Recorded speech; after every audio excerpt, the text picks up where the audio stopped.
calling all members of the in-crowd. If you want to get in on the action, we want to hear from you. Hit us up, faderoutemail@gmail.com, or slide in our DMs on IG at FadeRoutePodcast, or drop us a line on X at FadeRouteDNZ. You can find us on Facebook, The Fade Route with DNZ. We're on Spreaker. We're on YouTube, The Fade Route with DNZ. Catch our videos.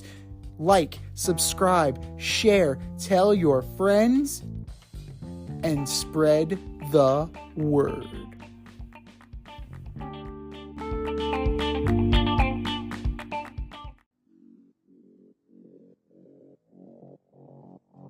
Coming at you from the Hey Yo Studios, it's the Fade Route with DNZ.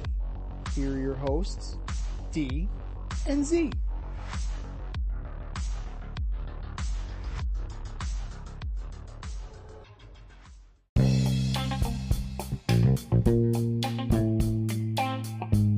Coming at you live from the Ayo Studio. Ayo. It's the Fade Route with D and Z. I am D. We've got a great show for you tonight. Always. The Oilers and the Panthers advance to the Stanley Cup Finals.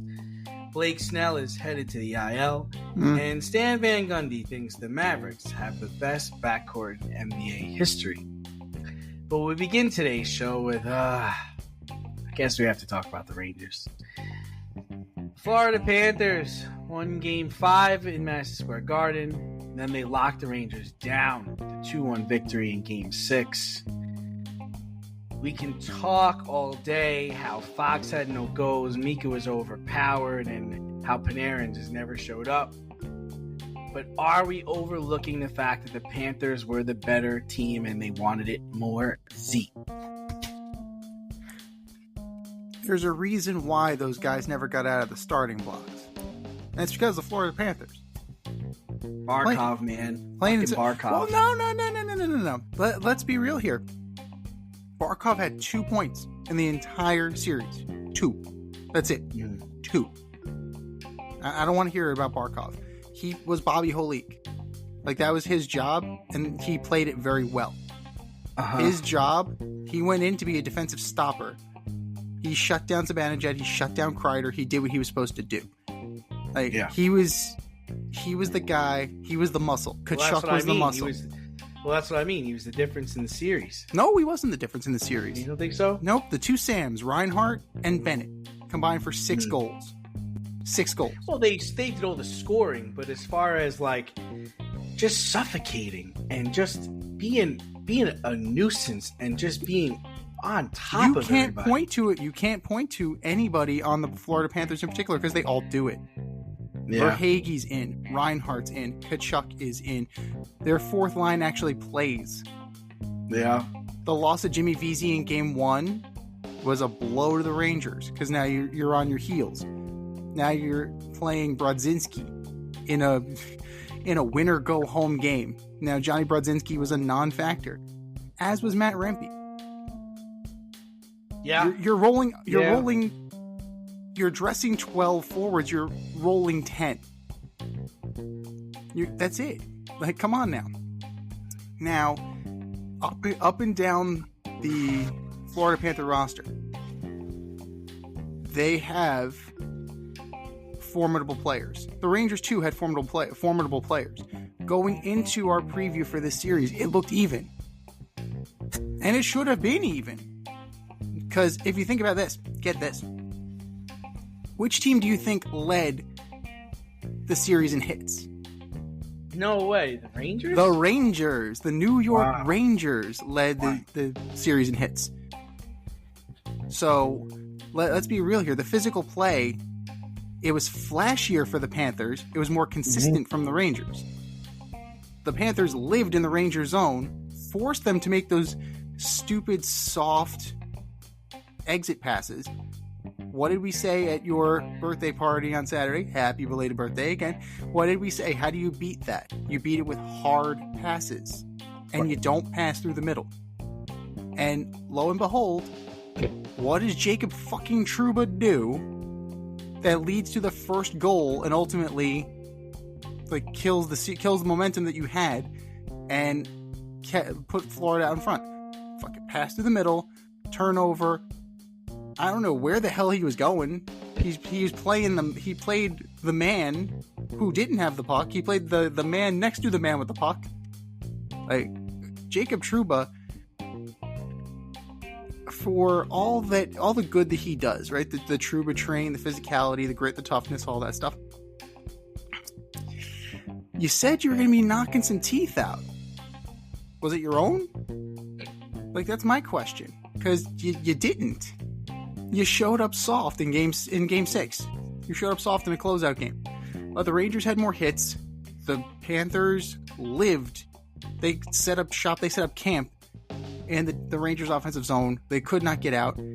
And they play a tight box in front of Bobrovsky. Kreider's not getting in there. Zibanejad's not getting in there because they don't want to. They want to play east-west. They don't want to play north-south. And that's going to be a problem for Edmonton. Edmonton plays a very good east-west game.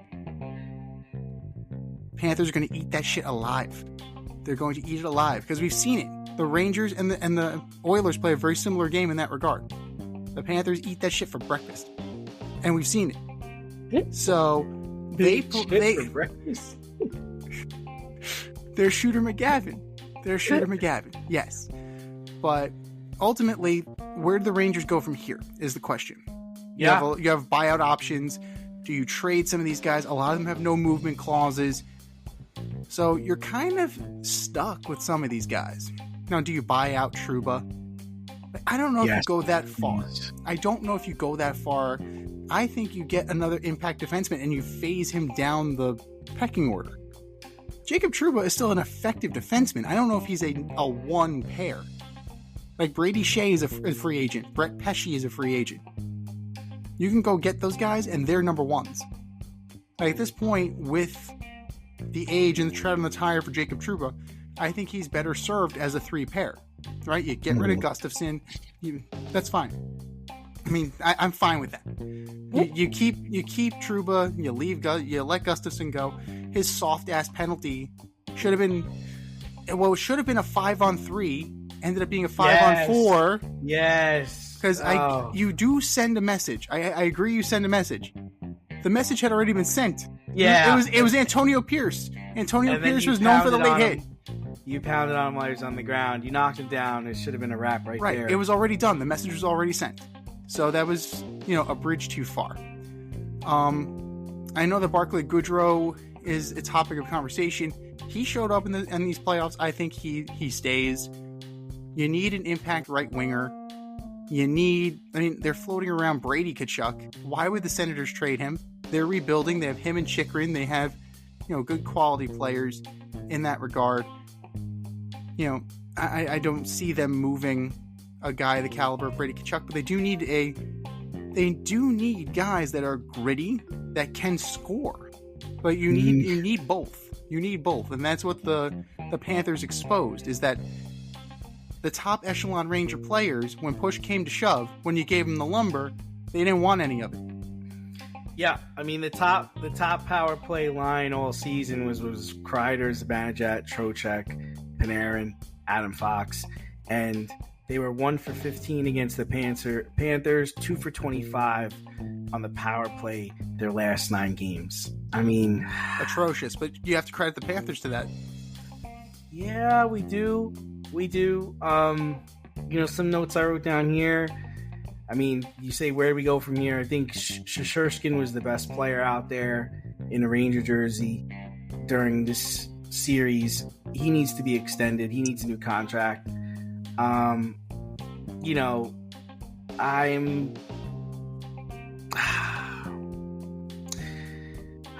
If they're keeping Mika and Kreider on the same line, then the Rangers need to find a better right winger, right? Would you agree with me on that? I agree. Kakko's not the answer. They're just not playing well together. They're just not. And you know what? I'm for trading Kakko, man, because 2019 second pick overall. He's at the end of his second year. He's in year 2 of his contract, which he's played was worse than the first one. Like, I think he's going into his 5th year in the NHL. Right, but I'm saying this particular contract, this is the second year of that contract, and it was worse than the first year. Like, dude, it's just, I'm done with Trouba as a captain. I'm done with Miller, who seems to always commit penalties at the worst time. We gotta find better ways to play together here. I'm not a fan of what I'm seeing. I mean, would you say the top full line was probably Trocheck, Panarin, Lafreniere? Would you say that was probably their best line? Alexis Lafreniere was the coming of age story of the playoffs, and I think that's your top line moving forward. I think you have to, because you know what, you say Panarin didn't show up. Yes, Panarin, the goals were in garbage time, but he put points on the board. Mika Zibanejad did not. So that's something to be said. Now, because and this goes to Laviolette too. Like, Peter Laviolette did not crack the code until there was 8 seconds left in the game. Buzz in front, flash in front of Bobrovsky, throw the puck at the fucking net. Maybe you get a deflection. Yes, and we probably could give him a break, right? Because this was his first year with this group, right? Oh yeah, no, Laviolette gets a pass here. No, absolutely. You're right. But you know what, Gerard Gallant, Gerard Gallant didn't really he didn't really deserve to get fired. That's why we were all very surprised that Gallant got fired. Yeah. Yes, he didn't. He didn't adjust, but neither did Laviolette. What was he doing? Come on, Adam Fox. I was waiting to find out if Adam Fox was hurt, and he fucking didn't say anything about that. So I guess he just had a bad series. Fox, Lindgren, and Trouba telling people he had a fucking broken ankle. I don't give a fuck about that right now. Why are you talking about that right now? That report was actually deleted from SNY, the SNY account. So they're making their way into alleged superstar territory with some yellow journalism there. That seems to be a little bit of a problem. But the defensive core needs to be upgraded. I think the defensive system, the defensive system that Phil Housley is running, needs to change, because you can't hang Shesterkin out to dry. Let's be real. I mean, they're really only got by the Hurricanes because of a hat trick by Kreider in Game 6, right? I mean, if not, that series is going 7 because they played flat for 2 periods. And who knows what happens in Madison Square Garden? They probably get bounced out by the Hurricanes. So, I think it was, as much as they had a great regular season, right? And as much as we can agree that Lafreniere is probably a top 6 winger, right? He's a big time player. He's a superstar in the making. Yeah. They overperformed what they were capable of. And when push came to shove, when they faced some teams that wanted the cup, they got taken down. Well, this is it. Here we go. How many NHL pundits picked the Rangers to get this far? One. One. Oh, really? Yes, one. Now, as far as division, I think 2 people had them winning the division. Nobody had them winning the President's Trophy. One person had them in the Stanley Cup Finals, losing to the Kings, mind you. So they outkicked their coverage this year. This is the 2015 Mets. They got farther than they were supposed to. That's what they are. Oh, who's the 2024 Mets? I'd love to know who they are, because that fucking circus is hilarious. But let's the Utah hockey team. Apparently, that is the Indiana that's the team. Fever. Apparently, the Utah hockey team is what won the poll, the fan poll. That's fucking atrocious. Do better. Do better. Before we go into how terrible the Mets are, let's go on over to the Western Conference, where the Oilers advanced past the Stars in Game 6 with a 2-1 victory. The Oilers have the chance to be the first Canadian team to win the Stanley Cup in 30 years. So can Connor McDavid bring the cup back to Canada and reach legendary status? If he does, it's not because of him. Ooh, okay. So Leon? Not even Leon Draisaitl. It's a team effort. I love how his name's Leon. I think it's hilarious. Leon Draisaitl. You're looking at guys like, you have Evander Kane on this team, you have Zach Hyman on this team, you have Ryan Nugent Hopkins.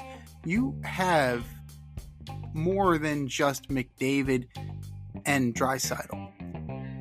As quietly as it's kept, Corey Perry is there. You know, Corey Perry, the guy who he finagled his way out of Chicago at the beginning of the year. Oh, that guy. That guy. He's now the only player to ever reach the Stanley Cup with 5 different teams. Congratulations, Corey. We'll see you in New York next year along with Patrick Maroon.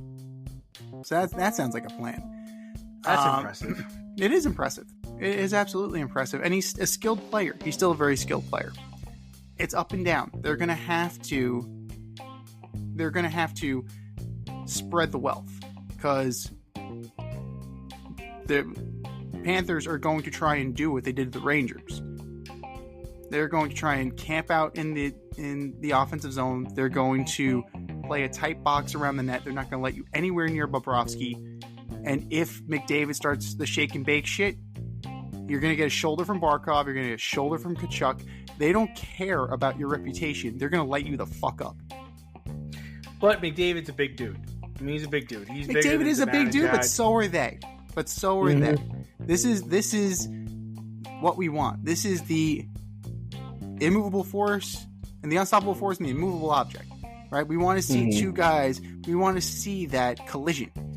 And as I sit here, I believe that Barkov and Tkachuk will run through Connor McDavid. Like, as big as Connor McDavid is, they're gonna be more physical to him.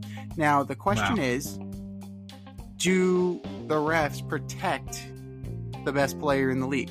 They did it for years with Gretzky. They did it for years with Crosby. Are they going to, on the biggest stage where he can get his first Stanley Cup, the entire nation of Canada can get the first Stanley Cup in 30 years?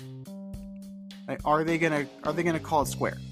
That's the question. Because the Panthers, as we know, the Panthers did get away with a lot of headhunting most of the playoffs.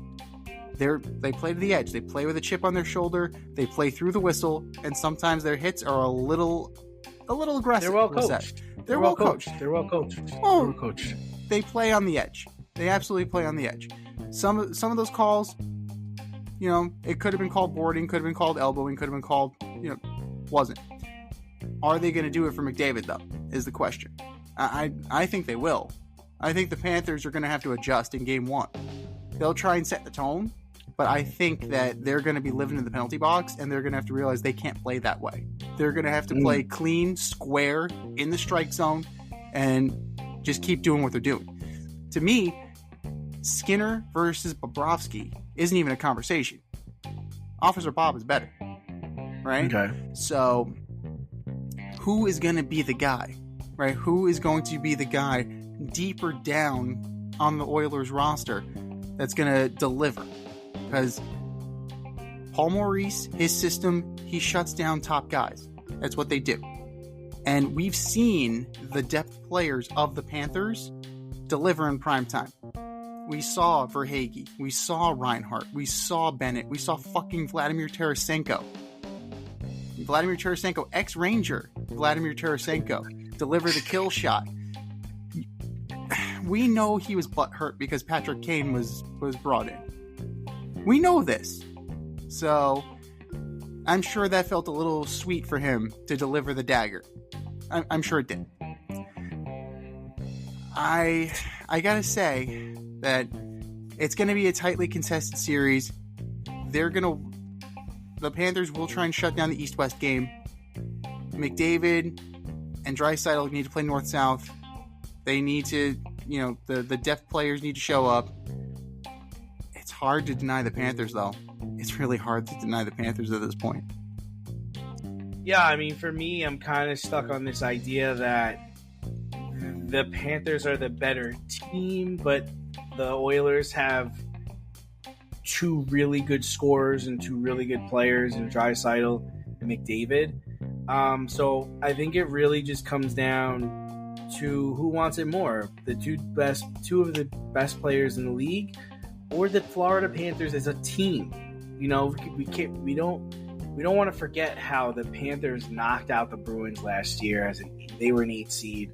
Bruins were a 1 seed. Had broken all the records for one of the best regular seasons ever. They didn't give a fuck. They got all the way to the Stanley Cup Finals. Like, they are. We talked about this before they faced the Rangers. Like, they're ready. Like, they're ready. This is. It's their time. It's their time. Both them, the Hurricanes, and the Rangers were all building up to this point, and this is the first time, really, that the Oilers are in this position. The first time they're getting to the Stanley Cup. You know, they had been knocking on the door, but we're talking about like 8 or 9 years. This team has, been working on this, and they finally get there. McDavid doesn't come off to me that somebody that's going to shit the bed. But that's not the thing. That's the thing. They'll make you shit the bed. That's the thing about the Panthers. They will make you. Right. So we're gonna find out. We're gonna find out just how good you are, Connor McDavid, because you're going up against a team that's tested, that's ready, and that really wants to win that championship. Yeah, that defense scares me on Edmonton. Between you have Desharnais, you have Ekholm, you have Cody Ceci. Like, I don't know. It gives me pause. It definitely gives me pause. Now, the one saving grace is that Edmonton is a little bit tested on an East-West team. So, they got through the Stars. The Stars definitely pushed them a little bit, and they had to get performances from their depth players. And hopefully Chris Knoblauch kind of gets it out of his system early. And how crazy is that Chris Knoblauch was the coach of the Hartford Wolfpack, the AHL affiliate of the New York Rangers. They released him from his contract to take the interview and take the job with Edmonton this year. And almost immediately, he pays dividends, because Edmonton started off terribly this year.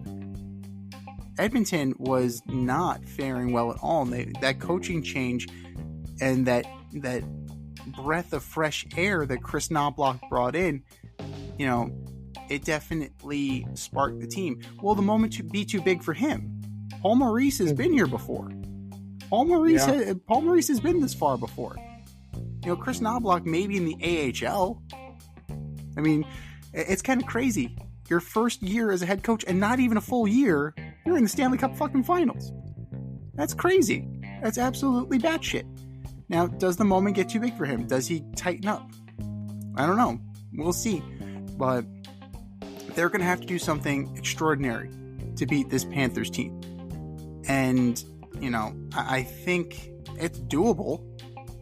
Ultimately, I do think it's going to go 6 or 7. Just because, they were able to hold serve both teams going from both series, actually. It was holding serve.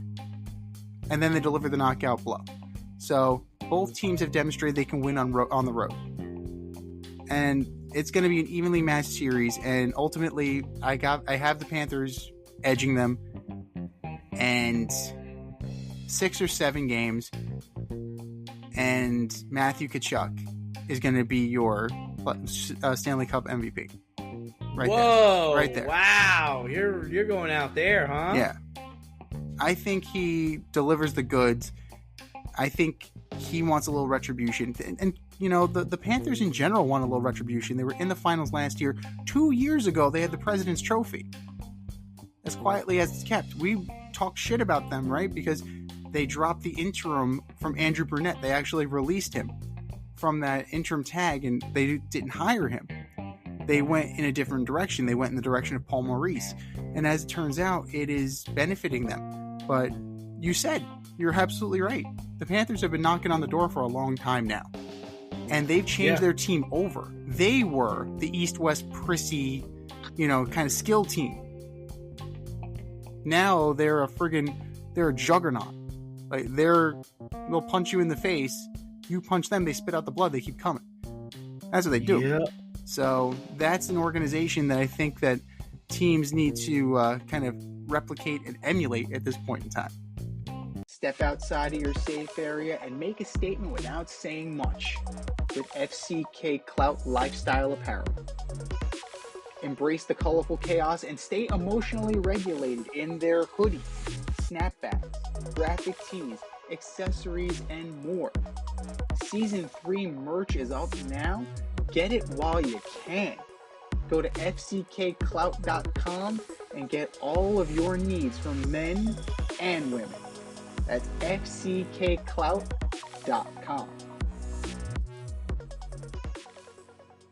But one thing you don't want to emulate is not showing up for OTAs.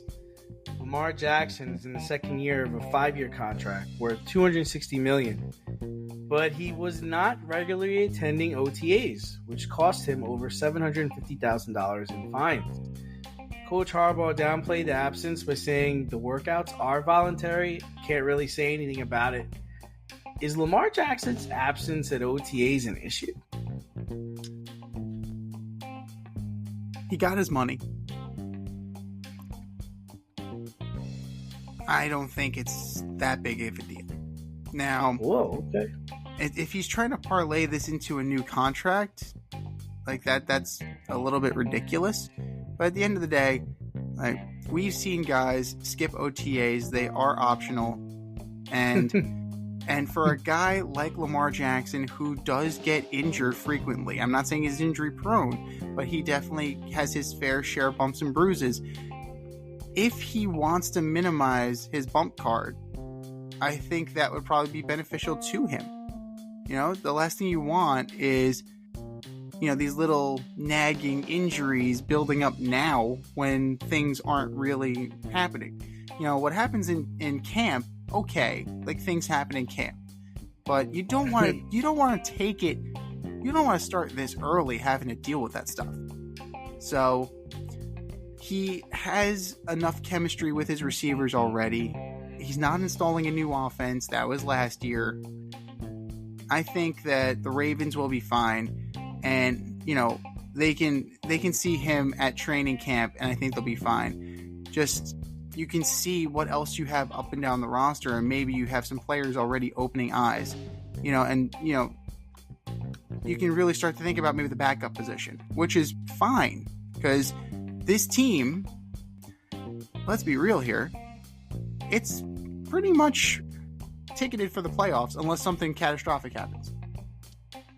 The Baltimore Ravens are pretty well set up. So if Lamar Jackson wants to take an OTA off and he's got the blessing of his coach, like, who are we to say anything of it? So rest up, Lamar. Be ready for us when we need you.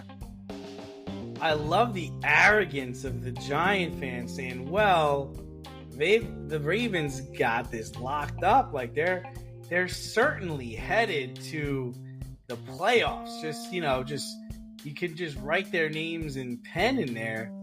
I don't know about all that, man. The AFC is going to be tough this year. AFC North, look, 3 playoff teams. Yeah, but that's what makes it tough. Like, it could easily just be 2, just because of a head-to-head you had, or the way another team performed in another division. Like, it's not so clear-cut. It's not so easy in the AFC. In the NFC, yes, the NFC is terrible. The AFC, there's a ton of teams that are good, right? I mean, you got to imagine Cleveland's going to be back, man. Cleveland's going to be back. They went and got Jerry Jeudy. They're going to be a good team. I'm shaking. The Bengals are. Joe Burrow is going to be healthy. Maybe. Allen in Buffalo lost his best receiver, but people are saying he's going to come back with a vengeance for the MVP. Who's he throwing the ball to? I don't know. I guess he's going to do that. Jonathan Taylor's going to be back. Houston Texans look hot. Jaguars are back. Kansas City is going to be back. The Dolphins added your boy. Like, the Jets, I mean, come on, right? The Jets are going to the Super Bowl. Oh, stop. Pittsburgh's better. Like, I don't know. But Pittsburgh is not better than the Ravens. As the Ravens, I find it very interesting that the Ravens fan here all of a sudden has a little trepidation about his team. All I know is that it's not a good look for you to be the number 1 seed last year, have Kansas City come into your house, beat your ass, and then you don't show up for OTAs as the quarterback of this team who just lost 10 pounds, who who just got his contract that he asked for, that he fought for himself because he doesn't even have an agent. And then you look across the league and you watch the other quarterbacks going to OTAs. Like, if Patrick Mahomes is going, you need to go. You going to go beat him when he's going and you're not there? It's just you haven't earned the right to not go. When you win your championship or championships, then you cannot go. But as the quarterback, as the leader of the team, you want to miss a couple of days? Sure. But you got to be consistent, man. And now the mandatory camp is coming up. Like, you got Derrick Henry there. You got some new players there that are looking to you. You're their leader, and you're not showing up. What kind of message does that send? If the best player on our team is not showing up, who's holding me accountable? I'm just saying, Z, he's not there yet. He's not there yet, and it's a poor tone to set in June. The work that's going on in June and July is what's going to get you to playing in January and February. I'm just saying, it's not like he's an all-world passer who's throwing darts all over the fucking playground. The kid's got accuracy issues. He's not a consistent thrower. He's not Tom Brady. He's not Aaron Rodgers. He's not Patrick Mahomes. Your ass got to be there. Joe Burrow's there. All the other quarterbacks of your division went to camp. Went to OTAs. You didn't. No good. No good. At the end of the day, it's immaterial. He's a veteran in the league. They didn't really turn over the roster that much. Yeah, they added Derrick Henry. That's about it. Like, he has a relationship with his receivers. It's not like he's breaking in a new receiver. Like, that, if he was, that would be a different story. Right? Last year, he had to break in Odell Beckham, had to get them used to the rhythm and the chemistry. Ultimately, that was a waste of time. You don't want to get some good rapport with Bateman, who's supposed to be your number one guy? You don't want to get some good reps with him? You don't think that's valuable right now? Honestly, no, I don't. I think health is more important. Lie to me. Just lie to me. I think health is more important. Health is absolutely more important for Lamar Jackson. And if he feels like he cannot be there and not escape with some sort of minor nick or injury, you think that's what this is about? You think it's about he don't want to get hurt? Yes. That's why you think he's not going? Yes. Because he don't want to go. Nobody wants to go to camp. Nobody wants to go to do this shit. All football players want to do is play the game. They just want to play the games. They don't want to go to practice. They don't want to go to practice. Look at how much practice has been legislated out of the NFL the last 10 years, last 15 years. The first 4 weeks of the season are atrocious because of it. They don't want to practice. That's what this is about. It has nothing to do with him worrying about hurting himself. He don't want to practice. Nobody wants to go running in pads with a helmet and shoulder pads and all the other bullshit in 90-degree weather when 80% of the season's played in cold weather. It's just facts. That's what this is about. It's not about a contract either. It's about he don't want to practice. He don't want to go. He's no different than anybody else. No different than anybody else. The other people are going. And they don't want to go and they're going. That's the problem. It's like, how do you expect to beat Joe Burrow if Burrow's there in camp with his team doing timing with he's doing timing with receivers. His top two receivers aren't even in OTAs. And what is Joe Burrow doing? Higgins and Chase didn't even go. Okay, so what is Joe Burrow doing right now? He's putting stress and Jacob Trouba was a leader too on a freaking rebuilt ankle. The waste of life. Yeah, So every time that Joe Burrow takes the field, right, you have to be concerned that he is going to not come off that field. Like, that's how it works. Like, you're paid handsomely. You are paid handsomely. You're in an investment. So at the end of the day, if you have to minimize the risk of injury, then you need to minimize the risk of injury because the drop-off is so steep. The drop-off is so steep, and the Bengals felt that last year, did they not? So it's actually penny wise, pound foolish, right? You need to be protecting your investment. So have them come from mandatory camp. Use this time, right? Use this time to flush out the rest of your roster. Like, that is what's going to help you. right now. I find that Lamar Jackson at this point is a given. Like, he's a given for the Ravens. Does Daniel Jones need to go to camp? Daniel Jones needs to retire. Daniel Jones needs to leave my organization. Zach Wilson is taking first-team reps in Denver. That's all you need to know about OTAs. He is. Zach Wilson is QB1 in Denver. Fucking great. Sean Payton's like, what the fuck am I doing here? Come on, man. You tell me about OTAs. Downfield, Zach. Downfield. Run and throw the ball downfield. Damn it. To the offense. Zach, to the fucking guys in blue, not white. You could have spiked those, fucker. But that proves my point. You're trying. These are the question marks. Zach, what did we trade you for? A seventh round pick? Gosh damn it! Can we get that back? Ham sandwich. Ham fucking sandwich. Not even any cheese. Zach, let me ask you a question. Which team do you play for? I was just wondering.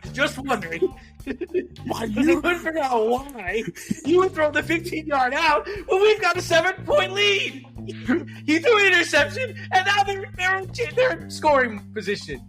Are you crying? We lost the lead because of you. Are you crying? Are you crying? There's no crying. There's no crying in football. Crying in Denver. No, there's a lot of crying in Denver. That's the problem. Watch, leave alone, Sean. Oh, you zip it. You know, look at a penis that little hat on. Man, Zach Wilson taking QB1 reps. This kid is like, shit, I didn't know this was going to happen. Ah, man, I thought I was just going to back up here. Oh, I got to play again. God damn it. You got to think that at this point, he questions that, right? He's like, shit. At this point, like, he's got to play. He's like, shit. Can I just go to a place where I don't play? Didn't he do that with the Jets? He's like, I don't want to play. I'm not playing. No, he said, I'm not playing. He's like, I'm not playing anymore. Well, too fucking bad. We need you to play. Oh, my head. I have a concussion. I'm out. That's how that went. Oh my god! You want me to play? Okay, I've got a concussion. I can't play. I'm not gonna pass the test that the doctor gives me. Any don't question? Even bother. Ask me anything. Ask me anything. I don't care. Are you in need of air care maintenance or service? I have the company for you. Air Care Technicians. They service the Westchester and Northern Bronx area and can help you with all your heating and cooling, maintenance, and service needs.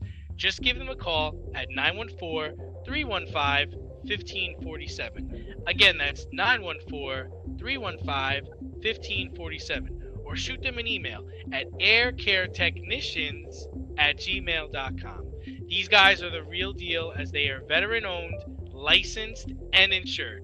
Make sure to tell them that D&Z sent you. But speaking about asking anything, so we have the Dallas Mavericks. They're heading to the NBA Finals. Stan Van Gundy thinks that Kyrie Irving and Luka Doncic are the best backcourt NBA history. And he's catching quite a bit of flack for this.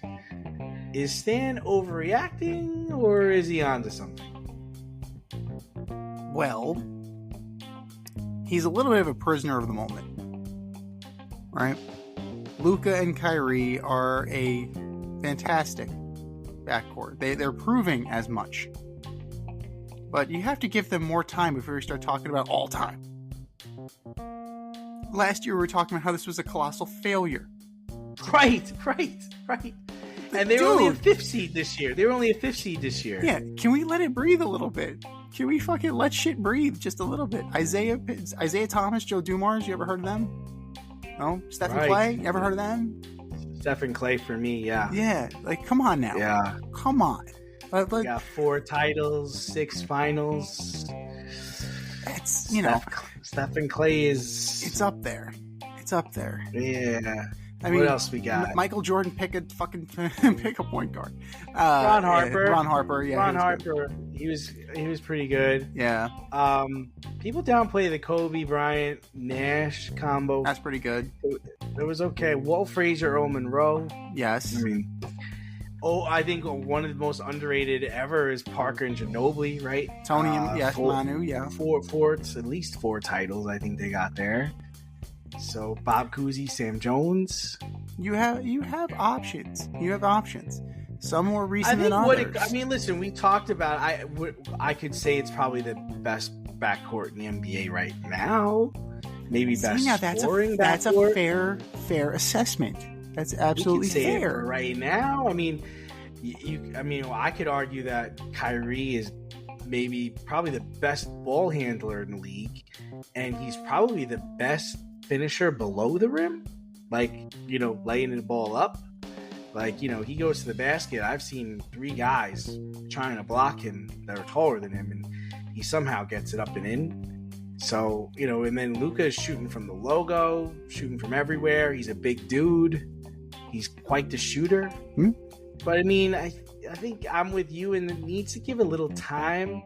They haven't accomplished anything.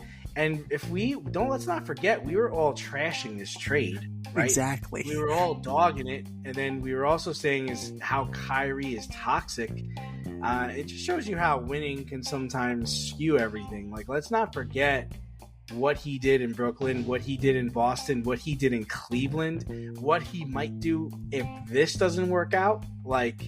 So I don't think it's fair for us to go on and say, well, this is the best backcourt of all time. I want to see them do something. Has the potential to be. Has the potential to be. Has the potential to be.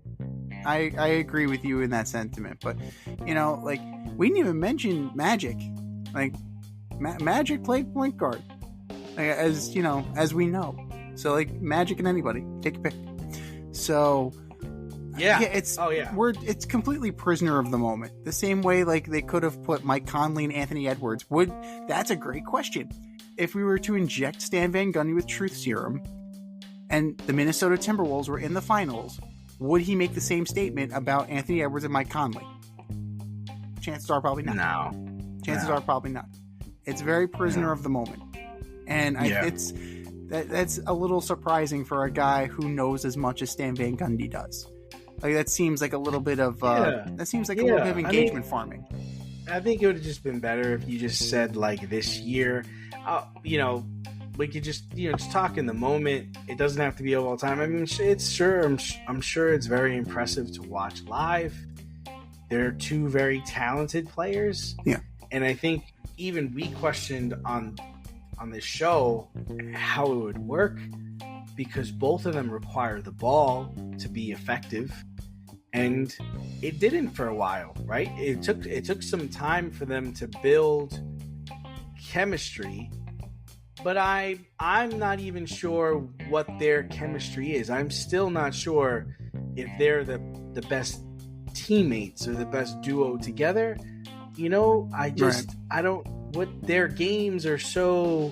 Their games and their personality are just so different, in my opinion.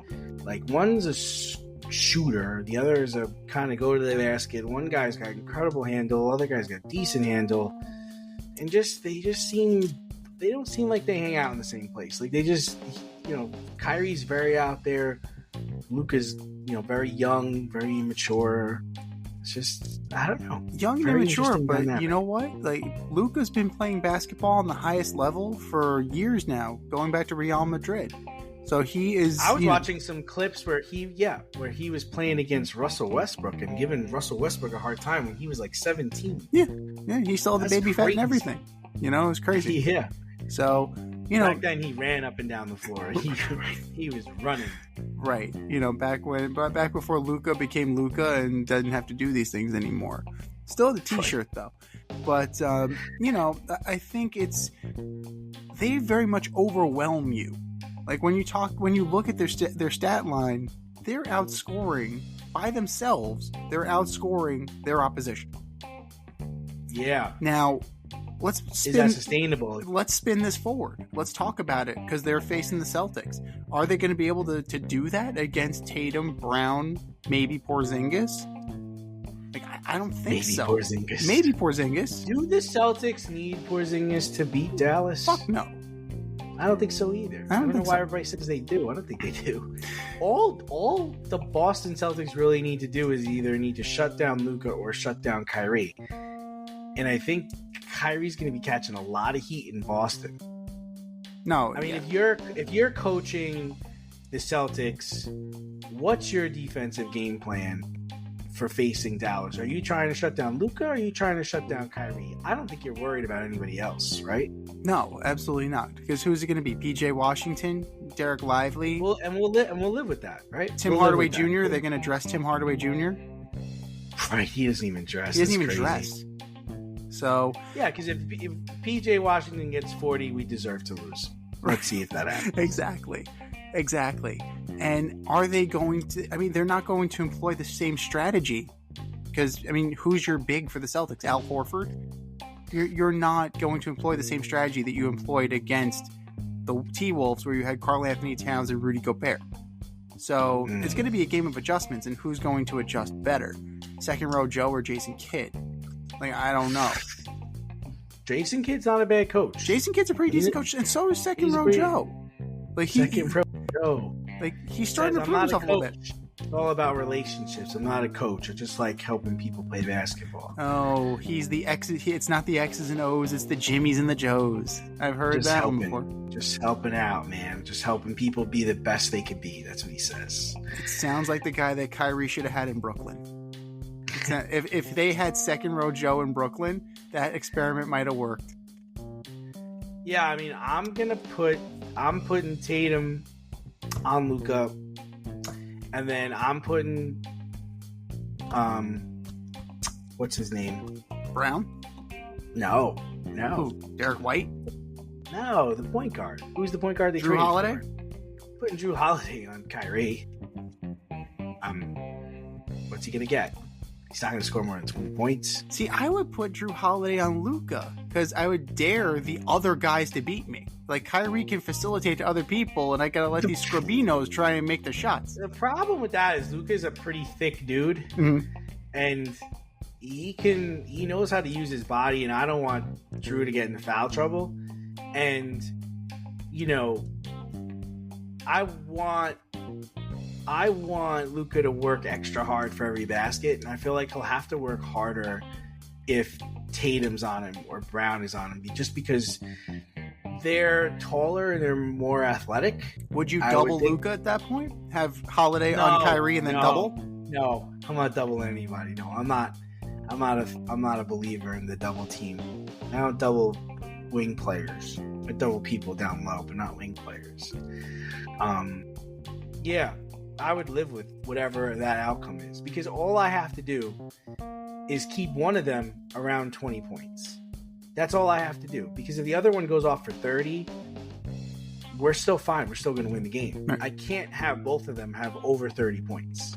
That's what I need to do. I need to get one of them below 20, and I think I can accomplish that if I set up my matchups that way. So, if you're Jason Kidd, right, who's going to be your third guy? Because you're going to need three. You're going to need three to beat the Celtics. It has to be Washington. It has to be him. And I need him to have like a Kawhi-like series where you're distributing the ball, you're scoring the ball, you're playing defense. Like, you've got to do everything. Like, you literally have to be that guy. You have to be that guy that they pay attention to. Because, like I said, my game plan is to let PJ Washington have 40 points. And he needs to go over 40 points. Because once you get 20, 25 and a half, now they got to pay attention to you. Even if they don't want to, they have to. Right. You know? You have to show that. We learned a long time ago that you can't just win with two guys. Not in the NBA. You can't. You need three guys.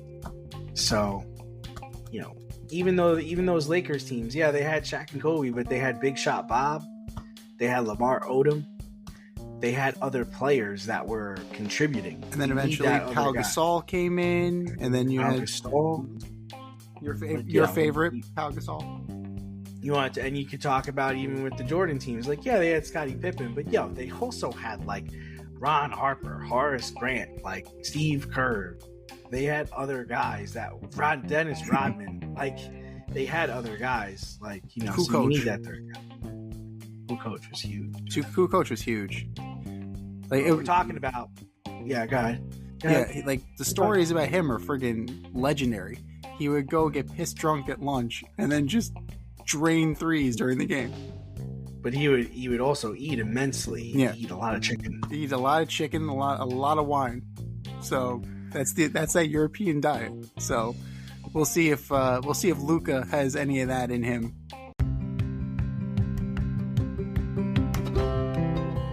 Do you love brownies? Of course you love brownies. But you know what's better than a brownie? A delicious, handcrafted, gourmet brownie delivered right to your doorstep. That's what our guys at Sweet Life Brownie Co. offer. Chef Tommy D and the crew offer a dozen delicious delights that you will crave, from the classic OB to Dutch apple to campfire s'mores and many more. Check out their website, sweetlifebrownieco.com, for their Friday brownie drops. At noon, their site goes live and you see what they're making. Since you're there, become a site member and earn points. You earn 50 points just by signing up. Make sure you follow them on Instagram and Facebook too, at sweetlifebrownie_co, for the latest updates and their latest releases and creations. That's sweetlifebrownieco.com. Give them a call, 845-641-3043, and tell them D&Z sent you. That's sweetlifebrownieco.com, 845-641-3043. Sweet Life Brownie Co., because there's always room for a brownie. One person that might want to switch over to the European diet is your boy Blake Snell, who appears to be heading to the IL.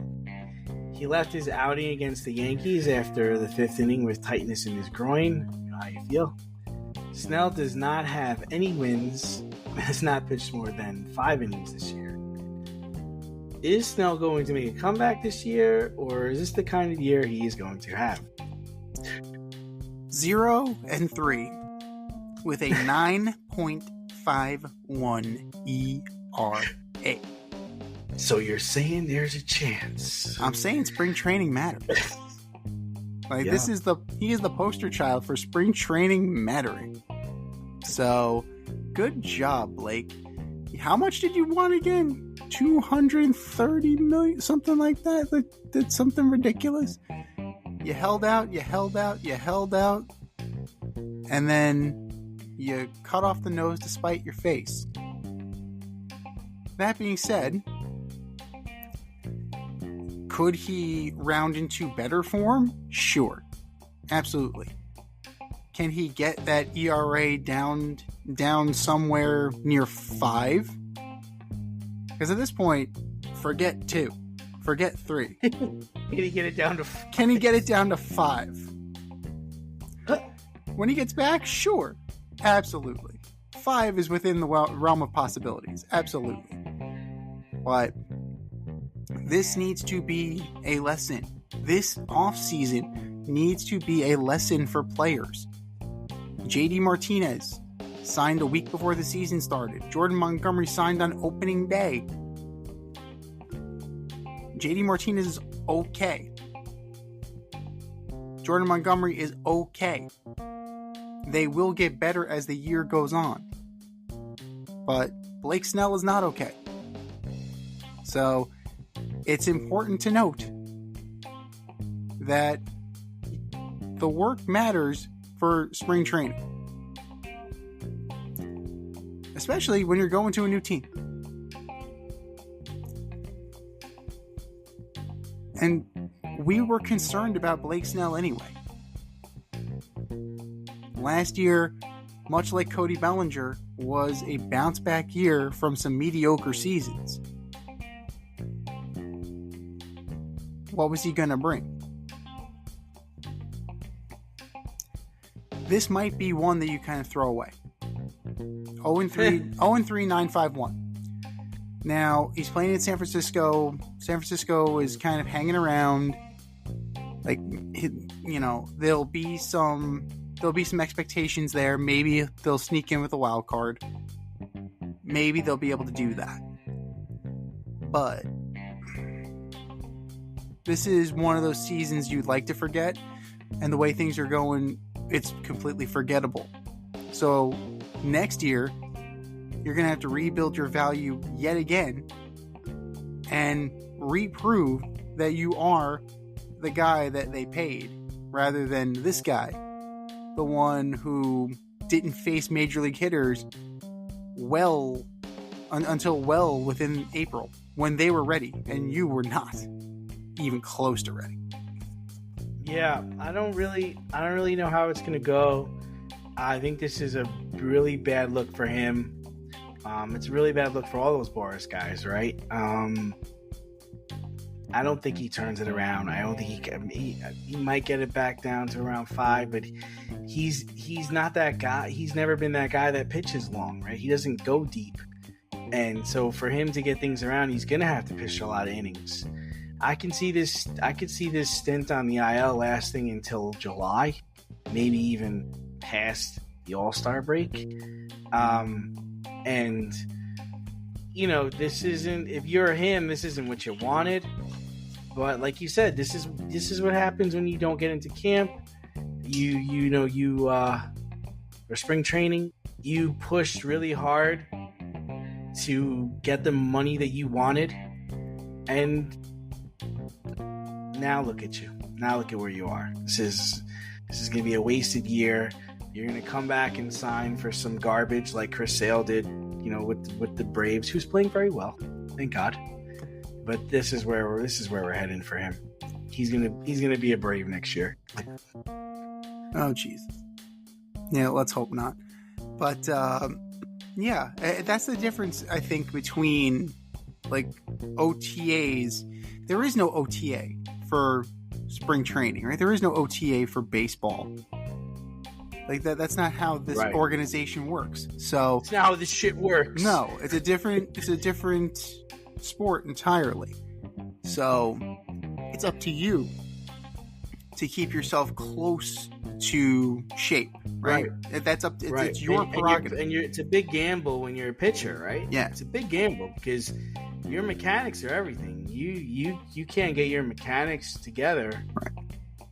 And as find yourself getting Tommy John surgery. And as a free agent, it's now your own guy, right? It's not the organization setting up a throwing program for you. It's you deciding who you want to work with and what do you want to prioritize. Based on these results, I don't know. Blake Snell was prioritizing his wallet, so that's clear. And Scott Boras certainly was helping him make that decision. But it's something to be said that baseball players are in better shape when they come into camp, but they're not ready to play. Right? In the past, you know, baseball players took jobs in the off season. Like it's a very different kind of culture now than then. Football players have their entire year pretty much mapped out. You're like, I mean, when do football players really have a break? January to like what? Around now? Even then, you got some other things going on. You still have to hit the weight room. You still have to, participate in certain activities. Like, as we've seen in the past, quarterbacks call their receivers, hey, let's run some routes today. We've seen it with Tom Brady all the time. So there are opportunities for football players to stay in rhythm and stay in shape. Outside of going to like the Mexican League or the Dominican Winter League or the Venezuelan League, what are baseball players going to do? Right? They're not going to go play like rec pickup ball. That's not how it works. So it was risky. Snell knew the risk. Boras knew the risk. And ultimately it bit him in the ass. Now, where does it go from here? I mean, Boris has a significant amount of egg on his face. So I wonder where this goes forward, and I wonder if these players are going to start backing off and maybe start to say, Scott, let's just sign a contract. Let's just sign a damn contract and go from there. Like, I'll take another bite of the net. I'll take a shorter contract. I'll hit the free agent market again. I'll get paid again. Let's do the Kirk Cousins strategy. Let's do that. Prove my worth and then get paid even more. Couldn't hurt.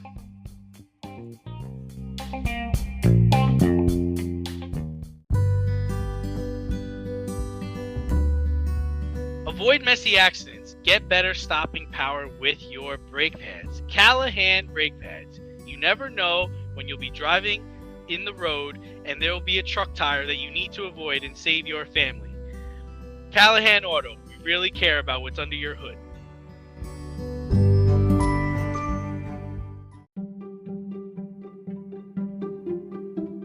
The choice is yours. Swipe left or swipe right.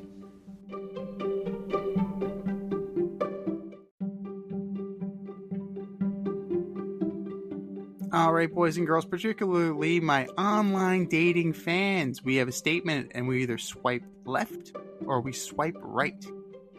Swipe left or swipe right on Justin Jefferson being the highest paid non-quarterback in professional football. Oh man, I guess it's tough. It's the only thing they have right now. So I mean, I guess you swipe right on it, but if I'm looking at this, I mean, his numbers are impressive. In the 4-year span, he's got more yards, more receptions than Randy Moss. He's lacking in the touchdown department, but that's because Randy was a freak. But you don't have anybody to throw him the ball. You're likely third or fourth in that division. Yeah. You don't have a running game. You've got a decent coach, but I would not be surprised if this guy is traded within 2 years. He was in Florham Park a couple of weeks ago. I'm just saying. Oh, Jesus. I gotta swipe left on that. He's a good receiver. I mean, you get what they had. They had to do it. Yeah, of course they had to do it. They had to do it. They had to do it, but you don't have anything. You don't have anything outside this guy. No, and Sam Darnold is your quarterback, so you really don't have much of anything. So you gotta swipe left.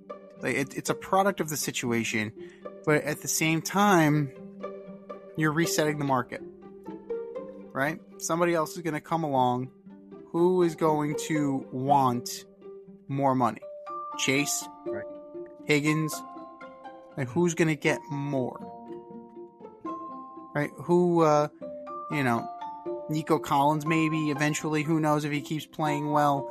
I mean, I think that both of us would agree the highest paid wide receiver should be Tyreek Hill, right? It should be Tyreek Hill. Adams, right? It should be Tyreek Hill. Two Hill. guys that I would say are the best at their craft.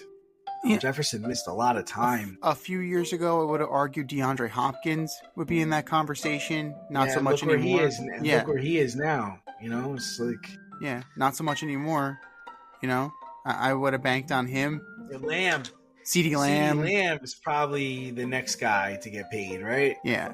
But is he so good that he's going to reset the market? That's the thing about these contracts. It doesn't matter if you're good. It doesn't matter if you're good. No. I mean, think about it. I know we keep bringing up this conversation, but it went from highest paid quarterback, went from Matt Ryan to Matthew Stafford to Joe Flacco. Or not necessarily in that order. One of them had a championship. Right. At the time. Only one. And he wasn't the reason why they won. Exactly. Precisely. Stafford didn't get his till he went to the Rams. But you're resetting the position with mediocrity each time. And, fortunately for skill position, they prove themselves on a regular basis. But CeeDee Lamb's not the guy. He's good. He's good. I think Jefferson's better. I think Tyreek Hill is better. DK Metcalf might be better. I think DK Metcalf and CeeDee Lamb, now you have an interesting conversation. Right? Ayuk, he's in that conversation. Debo, like now you're starting to kind of, okay, now you're thinking. Now we're thinking. But, I don't know. I find that Jefferson is, yeah, he's good. He's not worth that money. But then again, no one is. Swipe left or swipe right, number 2. Jacob Trouba as the captain of the New York Rangers. I'm down on this guy. Especially after, I mean, we don't know about the story, yellow journalism, but I really didn't like the way he played in this series. I mean, it's just he doesn't embody what I want in my captain. So I'm swiping left. I'm swiping left as well. He's not the emotional leader of your team. He may be like the enforcer of your team. Like he might be the guy that, will deliver the message. Kind of like the Yankees. When Jeter was the captain, Posada would send the message because Posada was the one who had the fiery personality. Jeter is the guy who led by example. And as far as leading by example, I gotta say, like Vincent Trocheck really impressed me in terms of his leadership ability. How he was the first guy to console Igor Shesterkin after the loss. Not the captain. Vincent Trocheck was. So it's understanding, it's having the pulse of your team. It's understanding that you need this guy moving forward and you need to keep him in a positive headspace because next year starts now.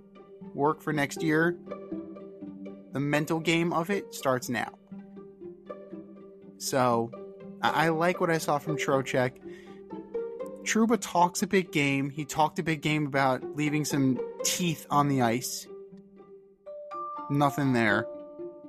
Now, the reports about the ankle, maybe not true. SNY has deleted the tweet.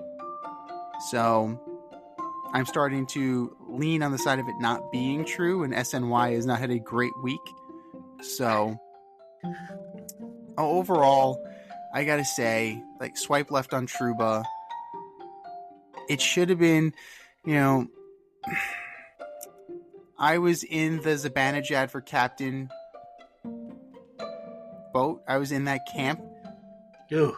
And that's not really looking great either. Ew.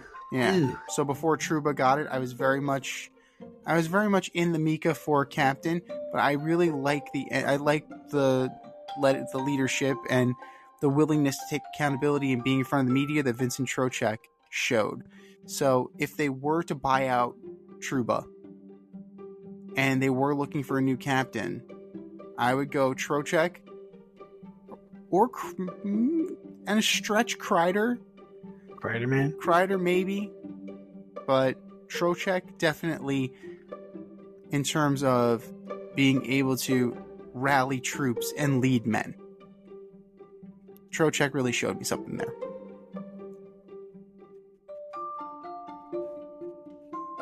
Swipe left or swipe right on Darren Waller. I couldn't even say it. I'm sorry. I couldn't even say it. Oh my God. So if anybody doesn't know, he seems to be going through a divorce with his wife who is in the WNBA. Kelsey Plum. And rather than attend Giants OTAs this week, he's released a music video, detailing his breakup with his wife. And now he's talking about retiring.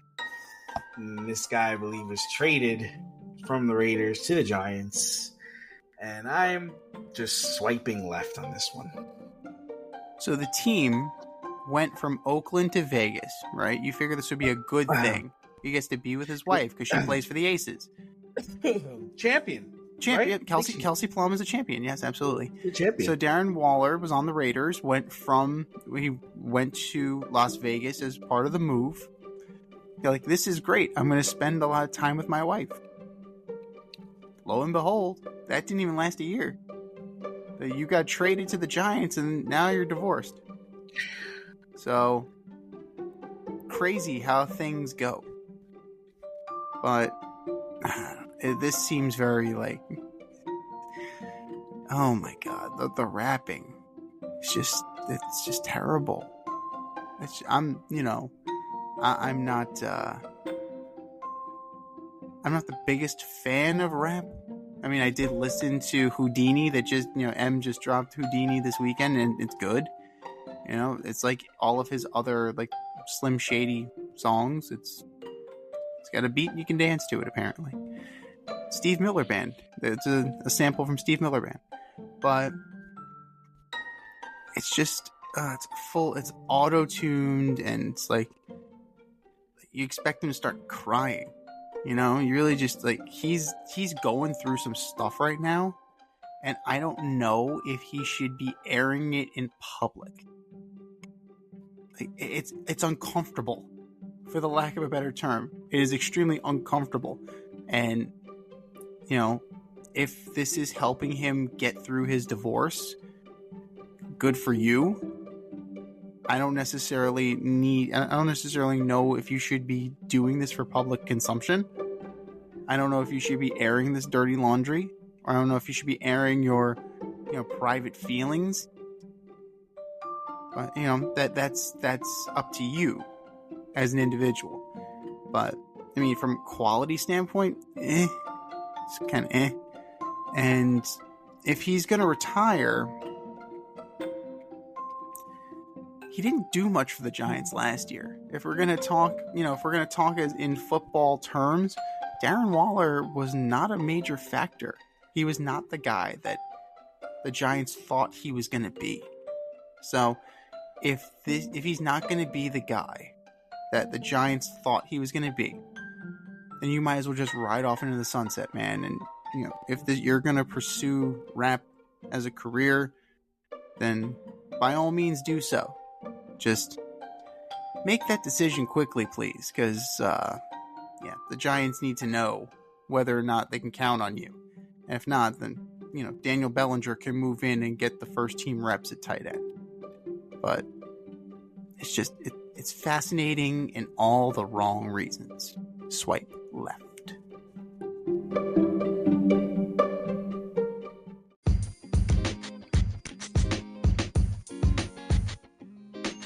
Your favorite podcast has its own merch line now. Go to the Fade Store with DNZ.com today for all your Fade Route merch needs. I'm talking tank tops, t-shirts, sweatshirts, like yoga pants, we got those too. Like some cool accessories, we got those too. And we're not done yet. We have so much more planned for you, but check out what we have today at the Fade Store with DNZ.com. That's the Fade Store with DNZ.com.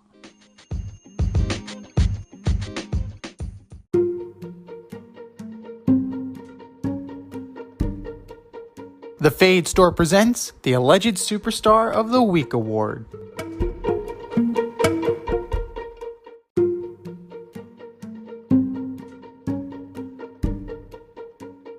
Alright, boys and girls, you know what time it is. It's time for the Alleged Superstar of the Week. You know how it goes. We put a poll on our X account and our Instagram poll. So at FadeRouteDNZ and at FadeRoute Podcast, respectively.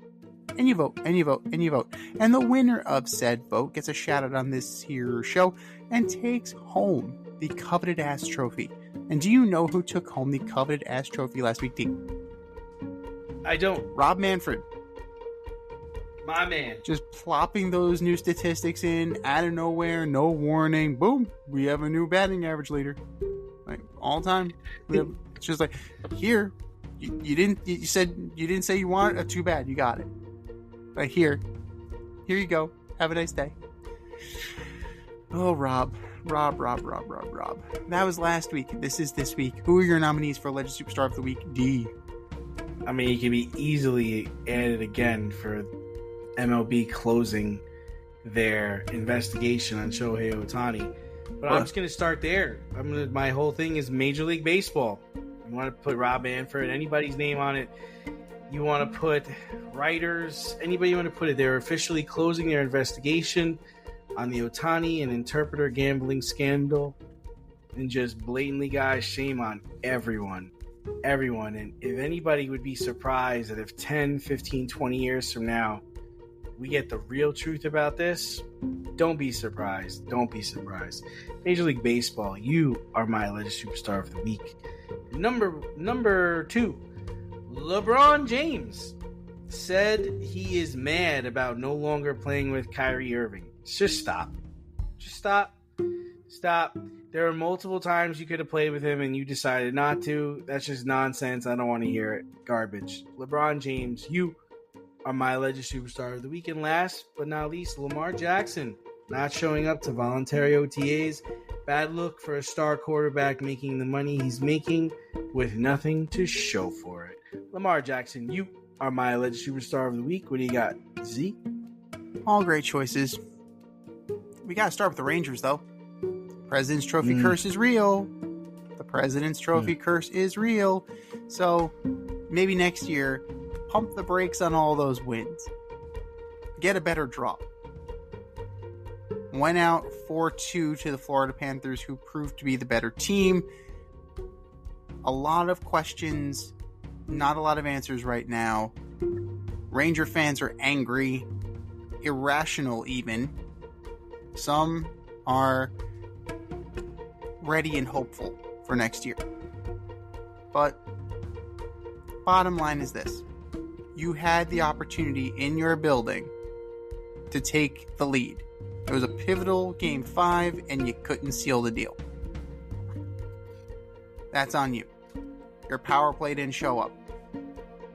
Credit to the Panthers, but you gotta fight through. You have to adjust.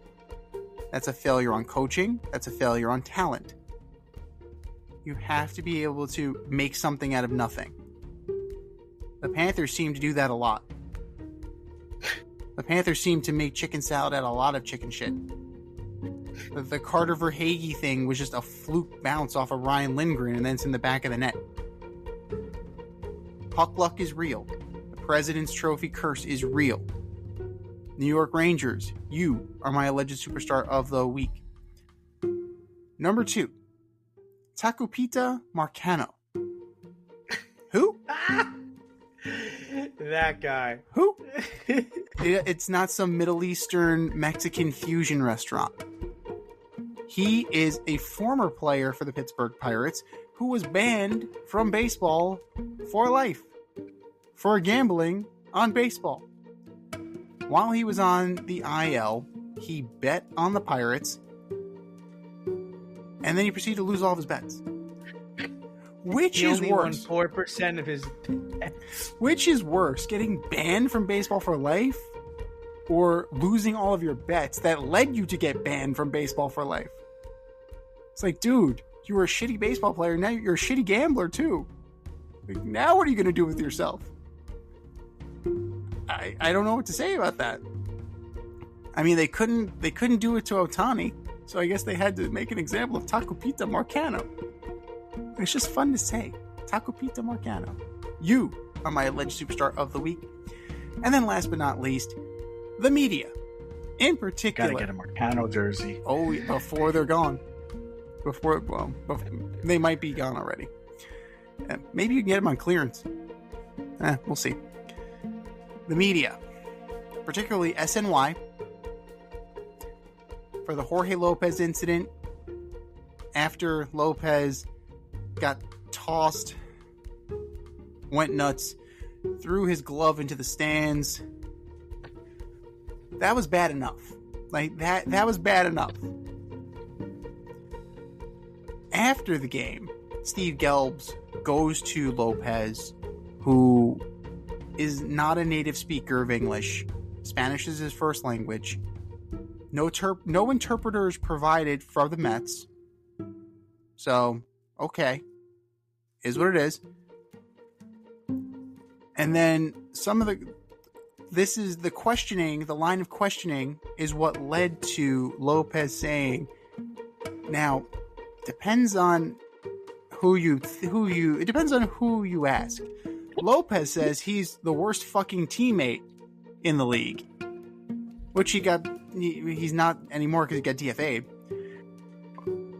But what it sounded like was, we're the worst fucking team in the whole MLB. You ain't wrong, buddy. At the time, you were not wrong. At the time, you weren't wrong. So the next day, Carlos Mendoza had a press conference, talking about the DFA. Like, we have standards here. Since when? Since when do the Mets have standards? This is news to me. I've been a Met fan for close to 20 years. This is news to me. The Mets have standards. Wow. It's awesome. Good for you, Carlos. But this was exacerbated by SNY. This was exacerbated by the media. Maybe a different follow-up question. Maybe not interviewing him immediately after he went nuclear and chucked his glove into the stands. I mean, yes, the Yes Network skipped an interview with Scott Proctor after Scott Proctor lit his glove on fire. So, maybe you kind of give him some time to cool off. And then today you have the Jacob Trouba report where they alleged he had been playing with a broken ankle. That tweet has been taken down. So, SNY, no good, very bad couple days. And I'm going to throw it on here. The media's coverage of Caitlin Clark and the tribalism that is occurring because of it. Caitlin Clark got fouled in a very hard and aggressive fashion against the Chicago Sky. The player went to the Chicago Sky bench. Everybody was all up in arms, all whooping, hooting, hollering, all pumped up. Caitlin Clark got no help from her teammates. And then it snowballed into this tribalism of, are there so many Caitlin Clark haters, or is this just, welcome to the WNBA, where it doesn't matter who you are, you're going to get the lumber. And it's very interesting to see where the dividing line is. Basketball in particular, Tony and Mike said it best. I'm not going to try and, restate it. It's based on race. First and foremost, it's based on race. And it feels like certain lines are being drawn in the media. And it's kind of clouding all of it. And it's tarnishing what the WNBA is all about. Yes, Caitlin Clark, we get it. She's the golden goose. I understand that. I think everybody in the league understands that, and a lot of people resent it. So, maybe, again, pump the brakes on some of this. Pump the brakes just a wee bit, and things won't be as drastic as they are. So, media, you are my alleged superstar of the week. I think we said our piece. Go to our X account at FadeRouteDNZ, or go to our Instagram poll at FadeRoutePodcast and vote, and vote, and vote, and vote, and for our nominees.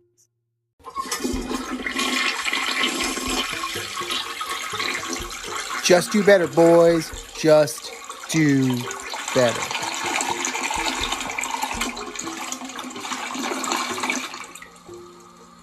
This has been the Fade Route with DNZ. Thanks for tuning in. Catch our podcast on Wednesday nights on iTunes, iHeartRadio, Spotify, wherever you listen to your podcasts. So until next time, stay faded, everyone.